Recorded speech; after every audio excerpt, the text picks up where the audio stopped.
Night episode ప్రభావం అనేది voting మీద ఎప్పుడు ఉంటుంది? మార్నింగ్ ఓటింగ్ మీద ఉడుకు రక్తం ఉన్న వాళ్ళందరూ ఆ టైంలో ఓటింగ్ అనేది వేస్తారు. ఎందుకంటే నైట్ ఎపిసోడ్ చూశాక ఆ కసి, ఆ కోపం అనేది పెరిగి ఇమ్మీడియట్గా వీళ్ళని బయటికి పంపించాలరా, లేకపోతే వీళ్ళకైతే ఎక్కువ ఓటింగ్ వేయాలరా అంటూ ఆ ఉడుకు రక్తం ఉన్న వాళ్ళందరూ అరౌండ్ 30 ఇయర్స్ లోపు ఉన్న కుర్రోళ్ళందరూ కూడా ఓటింగ్ అనేది పటా పటా పటా పటా పటా పటా అని వేసి పడేస్తూనే ఉంటారు. ఈవినింగ్ ఓటింగ్కి వచ్చేసరికి డే టైం మొత్తం టైం ఉంటుంది కాబట్టి నైట్ ఎపిసోడ్ చూడని వాళ్ళు ఎపిసోడ్ చూడటానికి టైం ఉంటుంది, తర్వాత ఓట్ వేయడానికి కూడా లీజర్గా వాళ్ళ తీరుబాటులో ఉన్నప్పుడు ఎప్పుడో ఓట్లు వేస్తారనమాట. సో తద్వారా ఈవినింగ్ ఓటింగ్ రిజల్ట్స్లో నైట్ ఎపిసోడ్ రివ్యూకి సంబంధించిన ఇంపాక్ట్ అనేది ఎక్కువగా కనబడే అవకాశం అయితే ఉండే. ఈ సోదంతా నాకెందుకు చెప్తున్నామంటే, ఎందుకంటే ఇంపాక్ట్ అనేది నైట్ ఎపిసోడ్ మీద ఉండేది ఇప్పుడు క్లియర్గా కనబడుతుంది రిజల్ట్స్లో. కాబట్టి నైట్ ఎపిసోడ్లో ఏం జరిగింది, రష్మి మీద జనాలకి విపరీతమైన కోపం అనేది, ఆ కసి అనేది వచ్చింది. అసలు నామినేషన్స్లో ఉండాలి ఈ వీక్, అసలు తెలిసేది ఇంపాక్ట్ క్లియర్గా తెలిసేది. అంటే ఇంపాక్ట్ తెలిసేది అంటే ఓటింగ్ నో డౌట్ పక్కా దెబ్బ పడేది. కానీ బిగ్ బాస్ వాళ్ళు అంత ఈజీగా యష్మిని బయటికి పంపించే ప్రసక్తే లేదు. ఎందుకంటే ఈ level content first week Sonia ఇచ్చిన దాంట్లో ఇప్పుడు యష్మి ఇచ్చిన దాంట్లో ఫస్ట్ వీక్లో సోనియా ఇచ్చింది జస్ట్ అరౌండ్ 40-50% అంతే, సగం మాత్రం ఇచ్చింది. యష్మి డబల్ ఇచ్చేసింది సోనియా ఇచ్చిన దానికంటే. అంటే నెగిటివ్ కంటెంట్, అది పాజిటివ్ అయినా నెగిటివ్ అయినా అక్కర్లేదు, బిగ్ బాస్లో కంటెంట్ కావాలి, జనాలు చూస్తున్నారా లేదా అనేది కావాలి. జనాలు చూస్తున్నారు, జనాలు తిట్టుకోవడానికైనా సరే యష్మిని ఇవాళ ఖచ్చితంగా ఎపిసోడ్ చూస్తారు. సో ఈ ప్రభావం అంతా యష్మి క్రియేట్ చేసినప్పుడు యష్మిని ఎందుకు బయటకు పంపిస్తారు ఒకవేళ నామినేషన్స్లో ఉన్నా కూడా? నో డౌట్ నెక్స్ట్ వీక్ అయితే నామినేషన్స్లో ఉంటుంది, డౌట్ లేకుండా. అందరు కసి మీద ఉన్నారు కాబట్టి పట్టా పట్టా పట్టా పట్టా పట్టా అని నామినేషన్ వేసి పడేస్తూనే ఉంటారు యష్మికి. సో నామినేషన్స్లో వచ్చినా కూడా ఏం డోకా లేదు కొన్ని వారాల వరకు అయితే యష్మికి. అండ్ ఇక్కడ మన ఈమెకి ఎవరు ఇప్పుడు ఈ వీక్లో మటుకు తను నామినేషన్స్లో లేదు కాబట్టి ఇంకెవరు ఉన్నారు నామినేషన్స్ యష్మికి సంబంధించి? పృథ్వీ ఉన్నాడు. పృథ్వీ అండ్ యష్మి ఇప్పుడు వీళ్ళిద్దరూ కలిసి ఆల్మోస్ట్ ఫిజికల్గా వెళ్ళి కొట్టేద్దాం చంపేద్దాం అనే రేంజ్లో నిన్న టాస్క్లు అయితే ఆడారు. అసలు పృథ్వీ చూడండి, పూల్ టాస్క్లో మనీ కంటెంట్ డిస్టర్బ్ చేయడం, లేకపోతే తర్వాత నిఖిల్తో ఆడిన బాల్ అండ్ రోప్స్ టాస్క్లో అందులో నిఖిల్ది డిస్టర్బ్ చేయడం, ఇలా అడుగున తను ఆడే గేమ్ అనేది చూడటానికి చిరాకు అనిపిస్తుంది. అంటే అవి చేయకూడదు అని కాదు, చేస్తే ఆడియన్స్ యాక్సెప్ట్ చేస్తున్నారా? ఆడియన్స్ కూడా చిరాకే కదా వచ్చేది. ఆడియన్స్కి చిరాకు తెప్పిస్తుంటే, ఓట్లేసి ఆడియన్స్కి చిరాకు తెప్పిస్తే ఇంకేముంది నువ్వు ఆడి గేమ్? సో అక్కడే పోయింది. సో కాబట్టి క్లియర్గా పృథ్వీని ఒక మేల్ యష్మిగా జనాలు కన్సిడర్ చేసి ఈ వారం కసి తీర్చుకున్నట్టుగా అయితే తెలుస్తుంది. లాస్ట్ నైట్ ఎపిసోడ్ ఇంపాక్ట్ అనేది పృథ్వీ ఓటింగ్ మీద ఖచ్చితంగా చూపిస్తుంది. తను కంప్లీట్గా డేంజర్ జోన్లో పడిపోయాడు. ఇప్పుడు ఆఫ్కోర్స్ ఇవాళ ఓటింగ్కి లాస్ట్ డే, ఇంకా మిగిలిన ఈ కాసేపట్లో నైట్ 12 లోపు మీరు పృథ్వీని సేవ్ చేయాలనుకుంటే సేవ్ చేయండి, లేకపోతే తనకి రిస్క్ అయితే క్లియర్గా అయితే కనిపిస్తుంది. అండ్ చూసుకుంటే స్టెప్ బై స్టెప్ ఎంత ఓటింగ్ ఉందని చూసుకుంటే ఫస్ట్ నిఖిల్ ఫస్ట్ పొజిషన్లో ఉన్న యాజ్ యూజువల్గా. మార్నింగ్ 26% ఉంటే ఇప్పుడు 25 ఉంది. అంటే ఓటింగ్ తగ్గింది అని కాదు, తనకి మిగతా వాళ్ళ ఓటింగ్లో ఫ్లక్చుయేషన్స్ అటు ఇటు అయ్యాయి కాబట్టి నెంబర్ పరంగా నిఖిల్ తక్కువ కనిపించవచ్చు, కానీ ఆ ఓటింగ్ అనేది అలాగే ఫిక్స్డ్గా అయితే ఉంది. మంచి సాలిడ్ ఓటింగ్గా పడుతుంది అన్నట్టుగా చెప్పుకోవచ్చు.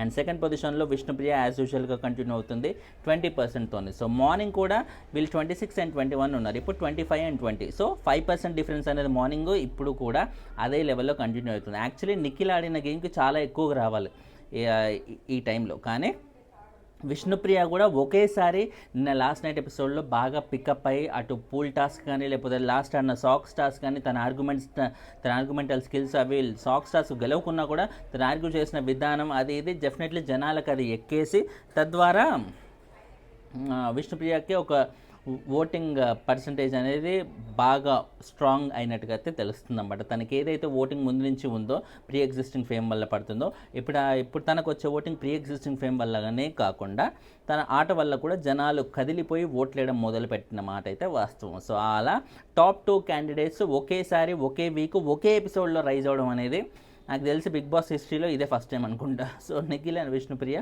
ఇద్దరికి ఓటింగ్ మంచి సాలిడ్గా కన్సిస్టెంట్గా వెళ్తున్నట్టుగా చెప్పవచ్చు. అండ్ థర్డ్ పొజిషన్లో మణికంఠ యాజ్ యూజువల్గా కంటిన్యూ అవుతున్నాడు 14%తోనే. Right from the beginning Manikanta ఇదే 14%తో ఈ వీక్ ఓటింగ్ ఓపెన్ అయిన దగ్గర నుంచి ఇదే 14%తో స్టిక్ ఆన్ అయి కూర్చున్నాడు. ఎలాగైతే బిగ్ బాస్ మీద తన ఫుల్ ప్యాషన్తో వచ్చి right from the beginning day 1 నుంచి నాగార్జున గారితో స్టేజ్ మీద నాకు ఇదే ఆఖరి పోరాటం అన్నట్టుగా ఎలాగైతే చెప్పాడో, ఆ టైటిల్కి తగ్గట్టు ప్రతి క్షణం తను పోరాడుతూనే ఉన్నారు.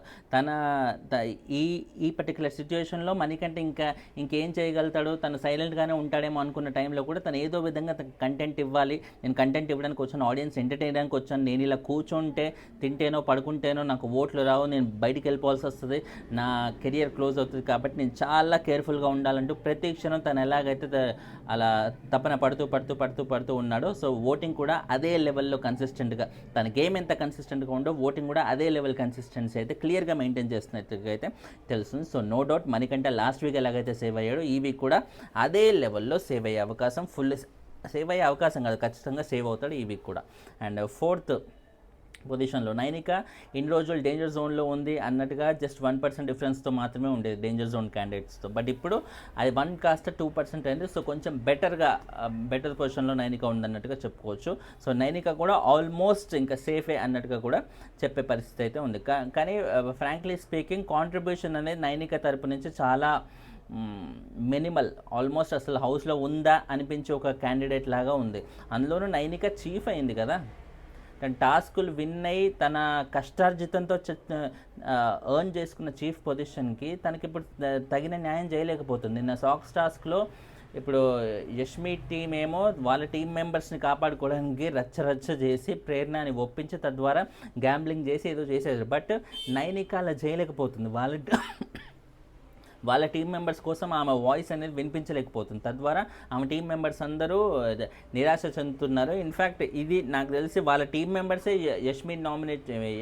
వాళ్ళ టీం మెంబర్సే నైనిక నామినేట్ చేసే ఆప్షన్ బిగ్ బాస్ ఇస్తే మాత్రం ఖచ్చితంగా నామినేట్ చేస్తారు. ఎందుకంటే వాళ్ళకు ఒక సెక్యూరిటీ లేకుండా పోయింది. వాళ్ళకు ఒక పెద్ద దిక్కు అంటే ఎవరు చీఫే కదా, చీఫే ముందుకు వచ్చి మాట్లాడకపోతే ఇంకా వాళ్ళు గేమ్ ఆడి ఇంకేం లాభం. కాబట్టి నైనిక మీద కొంచెం నెగిటివిటీ ఉన్న మాట అయితే వాస్తవం. బట్ ప్రస్తుతానికైతే నైనిక ఓటింగ్ స్టేబుల్గా ఉండడానికి, ఇన్ఫ్యాక్ట్ కొంచెం పెరగడానికి మ్యాటర్ ఏంటంటే అక్కడ యష్మి నామినేషన్స్లో లేదు కాబట్టి యష్మి లాగా ఇంకో చీఫ్ ఎవరు హౌస్లో నిఖిల్ అండ్ నైనిక. నిఖిల్కి ఎలాగో స్ట్రాంగ్ ఓటింగ్ ఉంది, మిగిలింది నైనిక రిస్క్లో పడే అవకాశం ఉంది. కాబట్టి ఇప్పుడు యష్మి మీద కోపం ఉన్న వాళ్ళందరూ నైనికకు ఓట్లు వేస్తున్నట్టుగా అయితే తెలుస్తుంది. కంపారిటివ్లీ మినిమల్ ఓటింగ్ పర్సంటేజ్ అనేది కొంచెం నైనికకు ట్రాన్స్ఫర్ అవ్వడం వల్ల కొంచెం బెటర్ పొజిషన్కి అయితే వచ్చింది 10%కి. అండ్ తర్వాత సీత, ఆదిత్య అండ్ భాష వీళ్ళ ముగ్గురికి ఈక్వల్ రేంజ్ 8 ముగ్గురికి 8% ఈచ్ అనమాట.